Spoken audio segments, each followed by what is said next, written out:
Olha só, os deputados estão aí criticando, os deputados e senadores, né? Porque lá no Senado vai muita grana também para emenda parlamentar. O ministro Flávio Dino cita desinformação agressiva sobre emendas. Entenda uma coisa, nosso telespectador. Nesse caso, o Supremo Tribunal Federal está defendendo o patrimônio público, a transparência no gasto do dinheiro público. A gente não pode ter uma visão monocular de só atacar quando tem coisas que devem ser defendidas e coisas que a gente pode discordar. Thaís Cremasco, como é que esses deputados estão falando que o Supremo está interferindo? Nesse caso, não é uma atividade puramente jurídica de controle de gasto público, de moralidade na administração pública? Exatamente, controle e papel do Supremo. E quando ele fala de desinformação sobre as emendas, não é só a desinformação que decorre do orçamento secreto, né? Que, tudo bem, a emenda existe, como o nosso colega falou, há 30 anos, mais, né? Quase 40 anos, mas o orçamento secreto só existiu agora, no governo Bolsonaro. Não existia orçamento secreto como uma instituição. Quem instituiu isso foi o governo Bolsonaro. Mas o fato, e o que me assusta muito na fala do Ricardo, é achar que porque não tem moralidade, que porque não funcionou, a instituição em si é ruim. E é isso que é desinformação. É achar que porque alguém fez orçamento secreto, é achar porque alguém desvirtuou o objetivo, aquela emenda não serve para nada. E eu vou dar um exemplo pior do que o nosso colega aqui deu. Não é só o político que não sabe administrar. Um político, por exemplo, de extrema direita, que entende que o combate à violência doméstica não é uma pauta importante. Se não tiver emenda parlamentar que chegue numa ONG que ajude mulheres vítimas de violência, como que essa ONG vai sobreviver? Como que as pautas que não são prioridades de um governo específico, seja ele de esquerda ou direita, serão defendidas se existe um controle do dinheiro apenas para o chefe do Estado? Então, as emendas parlamentares é uma forma importante de justiça social, distribuição de renda e existência de povos que são massacrados no nosso país. Isso aí, em sinal de protesto, a imagem estava mostrando o Congresso Nacional parado. Você viu que estava paralisado os deputados. Era um sinal de protesto aqui, mostrando o Congresso que não se movimenta. Agora, é engraçado, Thaís Cremasco, falar o governo Bolsonaro. Isso é o orçamento secreto, é coisa dos deputados, dos senadores, não é do governo A, governo B, governo C. Com todo respeito. Agora, meu querido Guilherme Mendes, eu estava olhando o orçamento de 2024, quando estava aquela fase ufanista, né? Vamos defender os Yanomamis, a Amazônia, a democracia. 2024, e eu vi mais de 16 bilhões, quase 17 bilhões de reais para a Lei Rouanet. E essa política aí de incentivos. Você não acha que quem veio antes, o ovo, a galinha, não tem que estimular primeiro a produção, a arrecadação tributária, a retomada da economia por caminhos próprios, não com gasto de dinheiro público, antes de começar a distribuir benesses? Como dizia o saudoso Roberto Campos, o socialismo distribui pobreza, o capitalismo tende a aumentar a riqueza. Ou será que o grande, permanente e eterno Roberto Campos estava errado? Nesse caso específico, se ele viesse aqui comentar a Lei Rouanet, ele estaria errado. E o único problema que a Lei Rouanet tem é que foram só 16 bilhões, tem que ser o dobro. Não só porque cultura não tem preço. E num país em que você tem gente iletrada, semi-analfabeta, com sérias dificuldades de acesso à cultura, bom, se tem dificuldade de acesso a saneamento básico, comida, educação e moradia, que dirá sobrar dinheiro para a cultura. E a cultura é a essência, é o que difere o ser humano dos outros animais. Então, gastar em cultura nunca é demais. Isso se a gente for analisar do ponto de vista humanista. Mas vamos analisar do ponto de vista econômico. Capê, você sabe qual que é o setor que, por real investido, gera mais emprego? É o setor da cultura. Porque na cultura não tem maquinário, na cultura tem ator, tem maquiador, tem contracena, tem aqui os meninos aqui das câmeras que poderiam estar trabalhando numa filmagem. A quantidade de empregos que se gera numa produção cultural, numa produção teatral, né, numa produção de radiodifusão, ela não tem comparação nem ao setor de serviços, e esse pode ser avaliado um serviço, nem ao setor da indústria e a agropecuária, então nem se fala, né? A agropecuária tem um cara lá tocando o trator e cultivando e produzindo, não estamos aqui criticando o agro, não. Mas em termos de produção de empregos, geração de renda e distribuição de receitas, não tem nada como a cultura para gerar emprego. Não por acaso, agora nesse mês de maio, o Brasil chegou à sua menor média histórica de desemprego no país, a 6,2. Algo que não foi comentado, certamente vocês não vão ver essa notícia em muitos lugares, mas a gente tem que festejar. Nunca o desemprego no Brasil foi tão pequeno. E acho que em grande parte se deve aos investimentos na área da cultura, que, como eu falei, repiso novamente, é um daqueles que, por real investido, gera mais postos de trabalho. Pois é, meu querido Ricardo Rous. Eu lembro que em 1932, o então ditador soviético Stalin, Joseph Stalin, mandou roubar toda a comida que tinha na Ucrânia, trabalhadores. Roubava, entrava na casa das pessoas, arrancava do fogão, dos mantimentos, comida e levava tudo para Moscou. E pedia para os famintos, os números são 6 a 10 milhões de pessoas que morreram de fome, comiam cachorros, era uma tragédia enorme. Mas dizia para as pessoas, assistam Bolshoi e curtam Tchaikovsky. Será que a cultura, dentre todas as prioridades, está acima da sobrevivência proporcionada pela produção do agro? Olha, Capês, eu não sei nem por onde começar para poder entender a fala do Guilherme Mendes aqui. Porque sim, a gente tem que... Cultura é importante, como água é importante, educação é importante, tudo é importante. Agora, 16 bilhões de reais para fazer o cala-boca de artista, que não tem nenhum falando da queimada na Amazônia. Fizeram musiquinha no passado, lembra? Jogral. Agora não tem nenhum. A maior queimada da história. Nenhum, ó. O nome disso é 16 bilhões de reais. Basta você ver a quantidade dos grandes eventos patrocinados pela Lei Rouanet e quanto custa o ingresso de cada um deles. Porque você, cidadão, paga através dos seus impostos e depois você paga de novo caso você queira ver uma peça daquela atriz famosa, sabe, caríssima, ou daquele ator famoso, ou aquele filme. Por que não faz sem o dinheiro da Lei Rouanet? A Lei Rouanet deve existir, sim, para ajudar os pequenos a produzir. A gente tem que ter Lei Rouanet, sim, para os pequenos, para a gente difundir e proliferar a cultura, aumentar o acesso para os pequenos produtores que não conseguem patrocínios por si só. Mas aqueles grandes artistas, e o Rodolfo citou bem aqui a ministra da Cultura, que cantou, por exemplo, no Carnaval de Salvador. Eu nem sei se isso é ético, se isso é legal. A ministra da Cultura recebeu dinheiro da própria pasta da Cultura para cantar no Carnaval de Salvador, que ela já cantaria. E o cidadão que quisesse andar lá na tal, que não fosse o Pipoca, ele ia pagar e pagar caro por um abadazinho daquele ali, que é caríssimo isso. Então hoje tem vários eventos patrocinados com a Lei Rouanet, grandes eventos, tá? Aqui no Brasil já veio o Cirque du Soleil patrocinado com a Lei Rouanet, e eu queria saber como é que isso impacta, porque o Cirque du Soleil ele vai para vários países do mundo. E aqui no Brasil ele também vem, sem Lei Rouanet. Aqui no Brasil eles pegam a Lei Rouanet. É um barato. Você paga 2 vezes para ter acesso a determinadas atividades de cultura aqui no Brasil, graças a essa lei, que serviu sim para, E que não é dinheiro público, né? Não é dinheiro público? Não. A Lei Rouanet não é... Não, como assim? É dinheiro de empresa. Opa, de empresa? Sim. E o abatimento fiscal destinado. É de quem? Não é do público? Não é tirado nosso? A empresa tem que pagar o imposto de renda, ela deixa de pagar parte do seu imposto de renda, ou seja, o dinheiro não entra no caixa público. E é destinado para a cultura. Então é público, querida. Não, como não foi. Substituição tributária.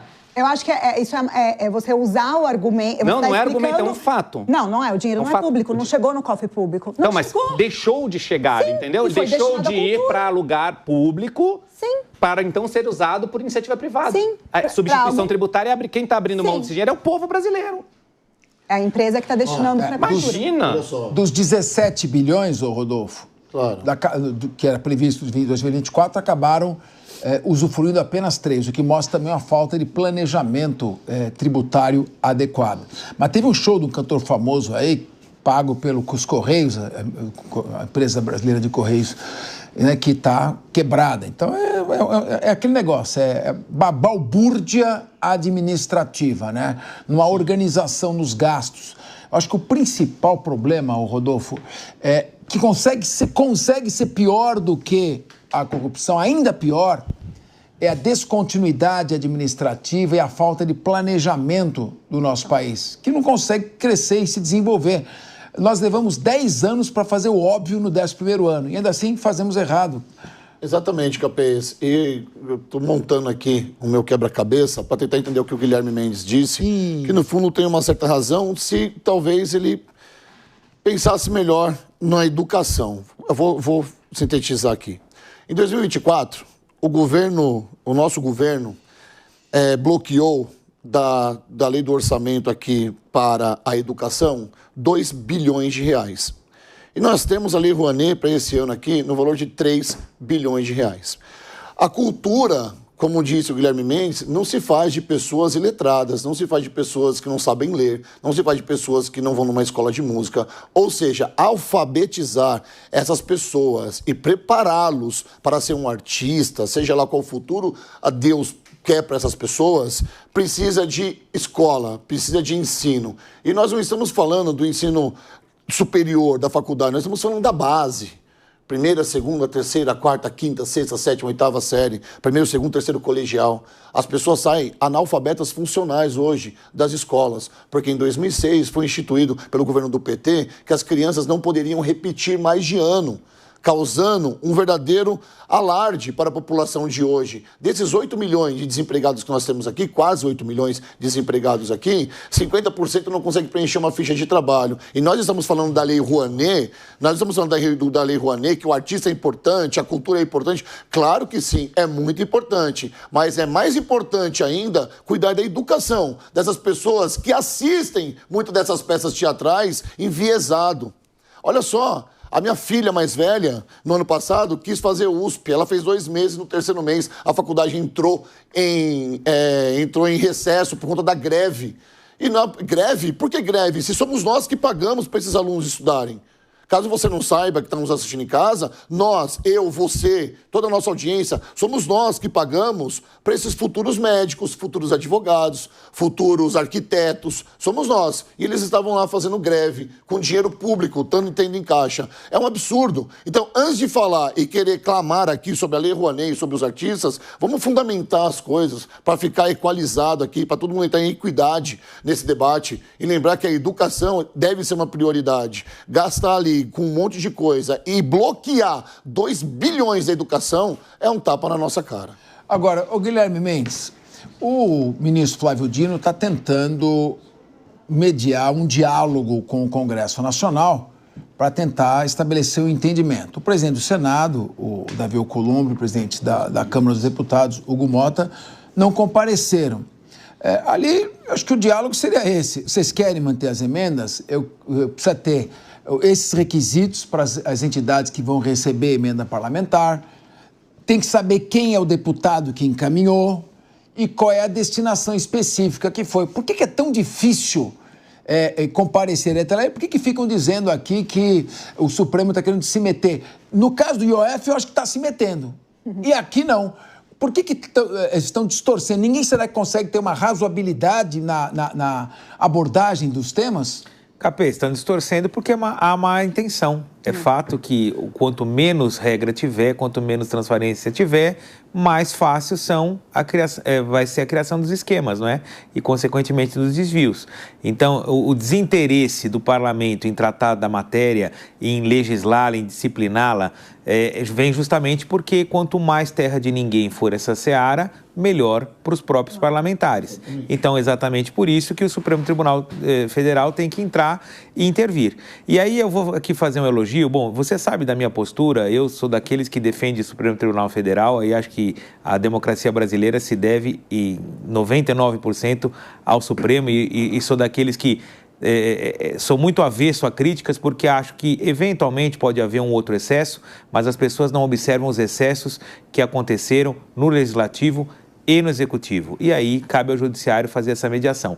Mas eu vou elogiar aqui esse tipo de inovação que foi por alguns muito criticada, que são as audiências públicas. Muitos dizem que os juízes, e principalmente os juízes da Suprema Corte, não tem que vir a público, não tem que debater, não tem que dialogar com a sociedade, não tem que fazer coletiva de imprensa, não tem que fazer audiência pública. Eu sou daqueles que defende exatamente o contrário.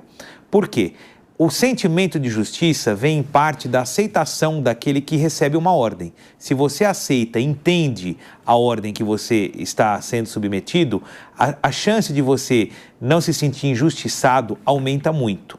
O que o Supremo Tribunal Federal faz é isso: olha, sociedade, eu tive uma decisão, eu bloqueei emendas, porque sem dúvida isso vai chegar lá na cidade. Você acha que aquele prefeito da cidade pequena, aquele líder comunitário que estava esperando o orçamento para sua ONG e o dinheiro não chega, a prefeitura que está esperando aquela verba para uma determinada obra e aí o dinheiro não chega, você acha que o político vai falar o quê? Olha, não chegou, não foi por minha causa, não chegou foi porque o Supremo não deixou, o Supremo barrou, eu já tinha destinado e o Judiciário não deixou chegar. Então é importante esse tipo de comunicação.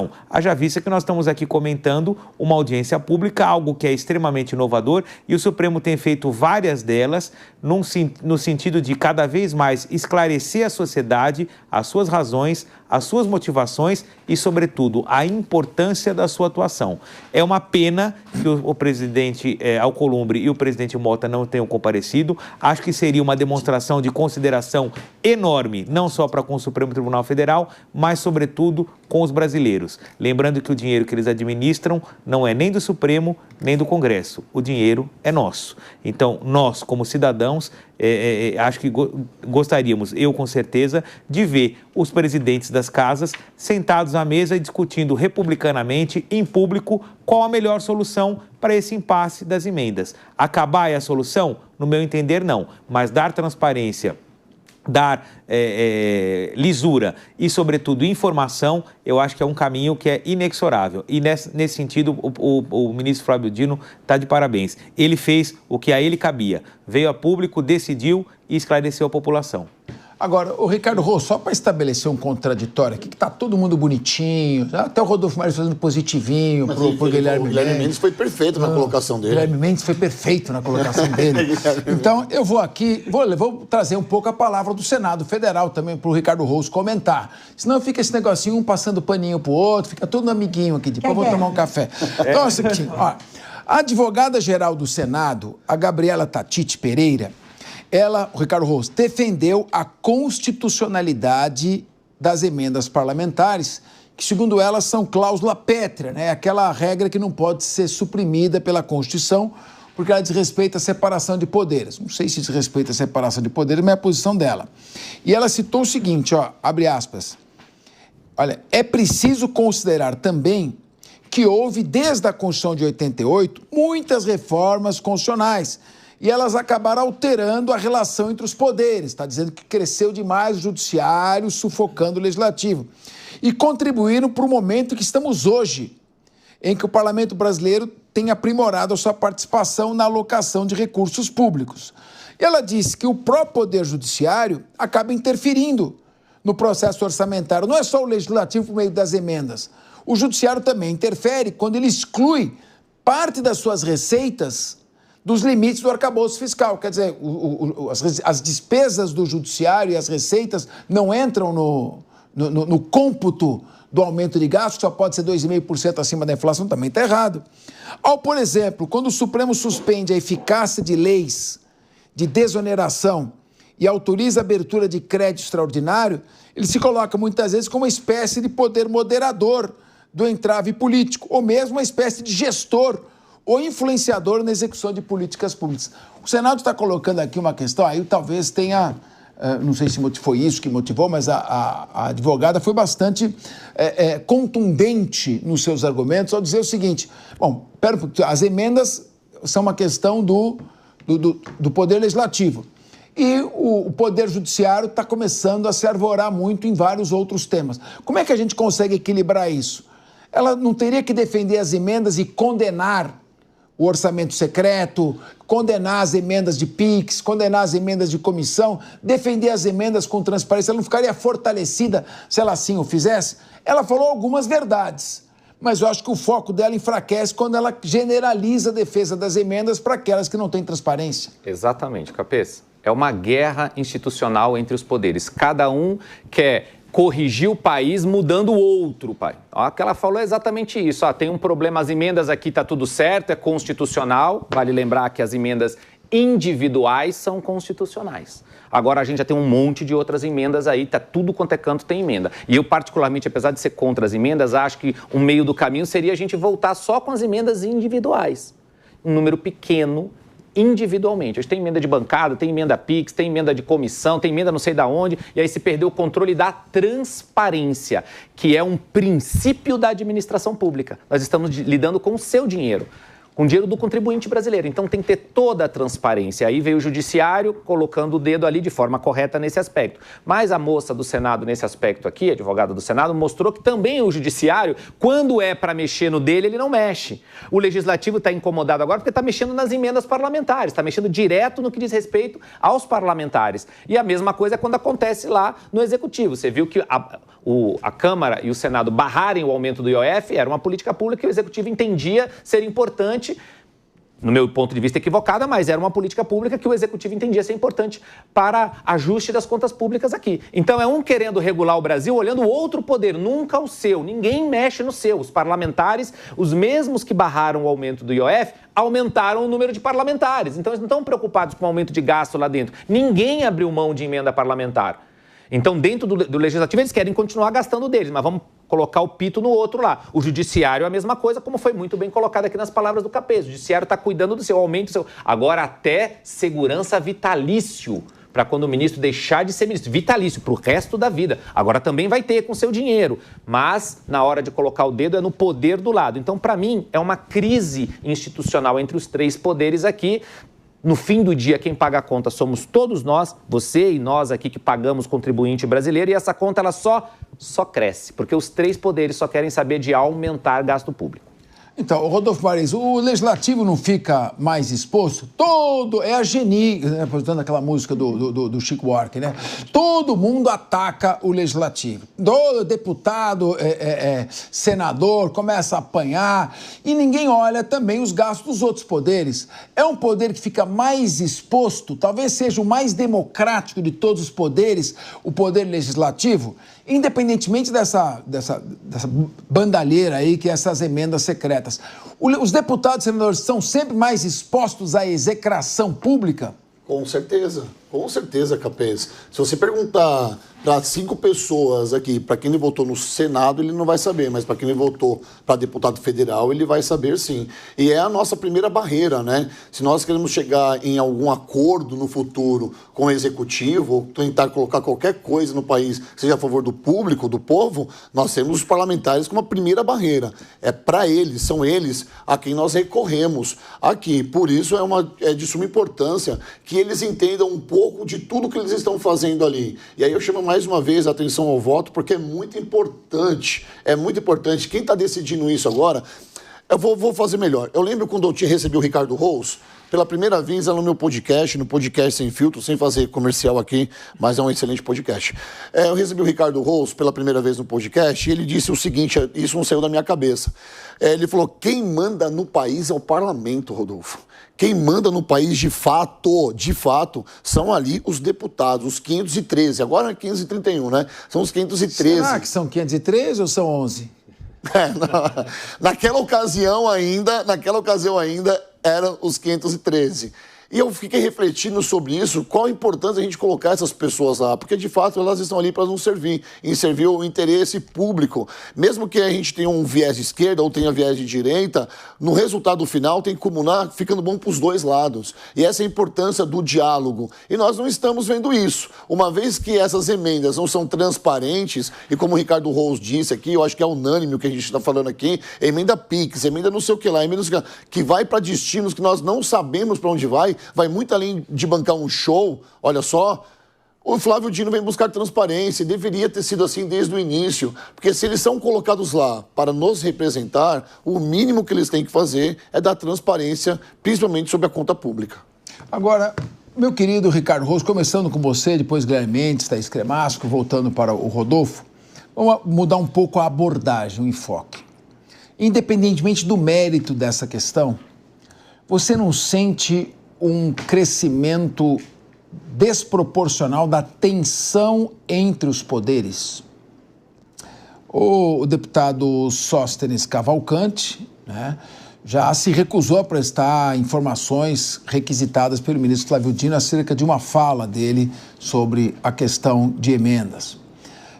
Depois, nós tivemos a a deputada que foi presidente da Comissão de Constituição e Justiça, hoje ela é líder da minoria, a Caroline Detoni, dizendo que é possível, estão estudando uma PEC para suspender decisões do Supremo Tribunal Federal que invadam a competência do Congresso Nacional. O Davi Alcolumbre e Hugo Mota, que são moderados, querem manter um bom relacionamento, devem ter sido pressionados para não comparecer à audiência, como quem diz, nem vou discutir, esse é um assunto específico nosso, do Legislativo. A questão agora do IOF, que o Supremo pode vir a invalidar uma decisão tomada pela ampla maioria do Congresso Nacional. Como você vê esse aumento de tensão entre o Legislativo e o Judiciário e entre o Legislativo e o atual governo? Olha, Capês, eu concordo com você, há um aumento cada vez maior entre os três poderes, Legislativo e Judiciário, o tempo inteiro, quando o Judiciário, na minha opinião, também tem comportamentos de querer legislar, de querer mudar a legislação, sem dar a devida prerrogativa ao Poder Legislativo da casa onde essa questão das redes sociais mais recentemente é prerrogativa da Casa Legislativa, o Supremo tomou decisão lá atrás sobre a questão do porte de maconha também é prerrogativa do Legislativo, o Supremo foi lá e fez, cria esse tensionamento. O Legislativo também, nós temos uma qualidade do político brasileiro, em sua maioria, não são todos, não quero generalizar, mas a maioria é muito ruim. Por isso que há esse desvirtuamento do uso, por exemplo, das emendas parlamentares, do papel do próprio parlamentar, o que faz essa vacância ou essa distorção de poder, que o Judiciário vá lá e atue, e o relacionamento entre Legislativo e Executivo, que hoje, na casa dos 60 bilhões de emendas parlamentares, e você, telespectador da PAN, acompanha isso direto nas redes, aqui na Jovem Pan, constantemente, em vários programas aqui da casa, mostrando que, olha, o governo Lula reservou tantos bilhões antes de tais votações. Se não tem liberação de emenda antes de votações importantes, não passa, não aprova, virou uma barganha imensa. Parece que o Legislativo não faz mais o seu trabalho, o trabalho para o qual cada parlamentar recebe um belíssimo salário, sem a barganha com a liberação das emendas e de cargos no Poder Executivo. É um jogo muito pesado, muito profundo, que prejudica todos nós brasileiros. No fim do dia, independente de ser pessoas moderadas, pessoas inteligentes, de direita, de esquerda, todos nós queremos uma melhor qualidade de vida para o povo brasileiro. Nós queremos um Estado brasileiro melhor, que funcione melhor, onde tem mais justiça social, onde as pessoas possam ter emprego, onde as coisas funcionem. É isso que nós queremos, cada um com uma linha de direção. Mas não é isso que a gente vê, principalmente, para mim, no principal poder, que é o Parlamento, é a Casa do Povo, onde se criam as leis, onde deveria se fiscalizar as leis. Então, há sim uma tensão imensa entre os três poderes e que vem causando cada vez mais inflamação. Não sabemos onde isso pode parar. Duas perguntas, Guilherme Mendes. Existe mesmo confronto entre poderes? Número 2, a culpa é só do Legislativo? É claro, existe sim um confronto e, pelo contrário, a culpa não é do Legislativo. Eu acho que a grande culpa por esse estado de tensão se deve ao Executivo, sobretudo ao Executivo do governo passado, que foi quem testou no limite o fortalecimento das instituições democráticas. E aí é óbvio, na medida em que você requer a intervenção de um poder contra o outro, isso gera um acirramento que agora, me parece, tende a estar mais tranquilo, até porque grande parte desse estado de ânimo se deve à característica dos seus líderes. O presidente Mota, o presidente Alcolumbre e, de outro lado, o presidente Barroso, tem um espírito menos belicoso. Então, me parece que há, sim, uma tendência de arrefecimento dessas tensões, né, desse calor existente entre os governos e entre os poderes. E, da mesma maneira, o líder do governo, então, o presidente Lula, não tem nem o que falar, né? Se tem alguém que gosta de conversar e compor diferentemente do nosso presidente anterior, que tinha como parte, aí não vai nenhuma crítica em relação à sua estratégia política. Nós temos lá no governo americano um governante que colhe resultados, mas que tem uma política de confronto, de tensionamento, de teste. É um estilo, não é? Parte do eleitorado aprova e apoia. Há outros políticos que têm outro estilo de governar. A gente viu aqui na semana passada o exemplo do Macron, que é muito mais diplomático, muito mais por manifestações oficiais, notas. O Trump não, ele atua falando mal da imprensa, mal do judiciário. É um estilo e não dá para falar que ele está errado, ele consegue resultados, né? Já começa a falar do Trump, precisa cortar, senão ele vai embora. Agora, Guilherme, só para uma observação, você falou que foi culpa do Bolsonaro, culpa do Bolsonaro. Culpa não. Você, a desaprovação de 57% do presidente Lula também é culpa do Bolsonaro? São iguais. Você viu que na última pesquisa, né, a população brasileira, 63%... Não é culpa do Bolsonaro a desaprovação do Lula? Não, é claro que não. Desaprovação... Tudo é culpa do Bolsonaro? Desaprovação é algo pessoal. O Bolsonaro é responsável pela baixa aprovação dele e o Lula é responsável pela baixa aprovação dele. Aliás, os dois poderiam se abraçar e acabar com essa polarização que está acabando com o Brasil. Olha aqui, tá romântico agora o Guilherme Mendes. Tá vendo? Thaís Cremasco. Bom, não, eu concordo muito com o que ele fala em relação a culpar o executivo, porque, na verdade, quem atacou o Estado Democrático, a democracia do nosso país, o Estado Democrático de Direito, foi o executivo. Então, se a briga tiver que escolher um culpado, eu também escolheria, sem dúvida, o executivo. E eu queria trazer um elemento para a nossa discussão, que é a questão dos cargos serem vitalícios no Poder Judiciário. Eu acho que isso é importante, porque se tiver, dentre os 3 poderes, se a gente for pensar quem vai garantir a impessoalidade, quem vai garantir toda a moralidade, o melhor poder para garantir isso são as pessoas que têm cargos vitalícios, porque eles vão seguir no poder, eles não precisam agradar através das suas decisões.